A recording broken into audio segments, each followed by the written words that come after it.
And to talk more about the implications of all of this, Scott Horton, contributing editor on legal and national security matters for Harper's Magazine. Welcome, Scott. Would you say that U.S.-Pakistani relations have hit an all-time low?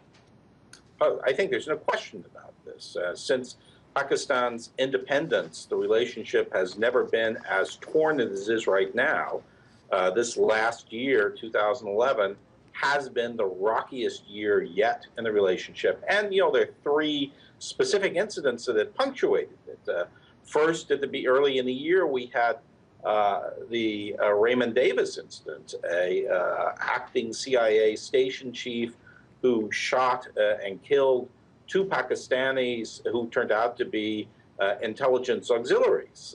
Then, of course, we had the Osama bin Laden raid, which I think from the perspective of U.S. was a must, had to be done and fully justified, but nevertheless was hugely embarrassing to Pakistan because, of course, it revealed the fact that he was there, obviously operating under the protection of senior military figures. And the raid went off without getting permission of Pakistani authorities. And now we have this latest incident involving the death of 24 Pakistani soldiers. So we have two incidents that clearly are serious mistakes that the Americans made, and that's seriously degraded the relationship.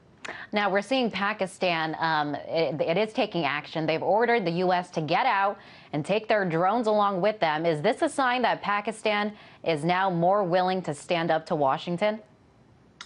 Well, I think, we have to realize, first of all, that the Pakistani state is not a monolith.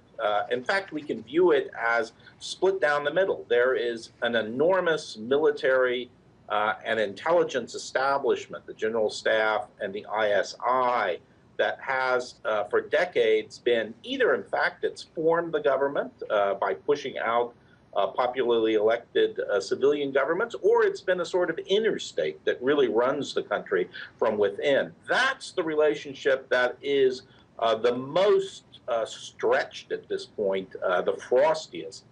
Then there's the relationship with the elected civilian government, and that actually is pretty good, notwithstanding the remarks you just heard from the Prime Minister. So if ties do break, if this continues to go downhill, what does that mean for the war on terror? I know there's fears that the Pakistani military might cooperate with the Taliban. What would this split mean? Well, I think we have to view it, first of all, in a larger geopolitical context, because certainly figures in Islamabad do. So Pakistan has carefully cultivated over decades an alternative great power relationship, and that is with China. And immediately after this border incident, there were reports circulating in Pakistan that the Chinese would be given a go-ahead to construct a naval facility on Pakistani soil. So I think you'd see that development build.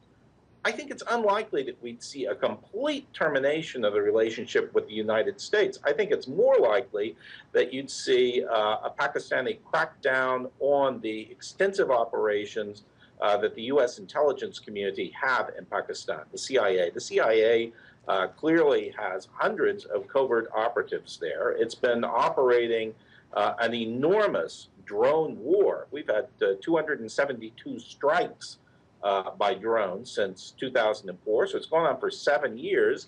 It's viewed by the United States as a covert action, covert operation, but there's really nothing covert about it. It's reported on, it's fully understood, it's widely discussed in Pakistan, more there than here. I think most likely that's going to be the particular target of the Pakistani military and intelligence service.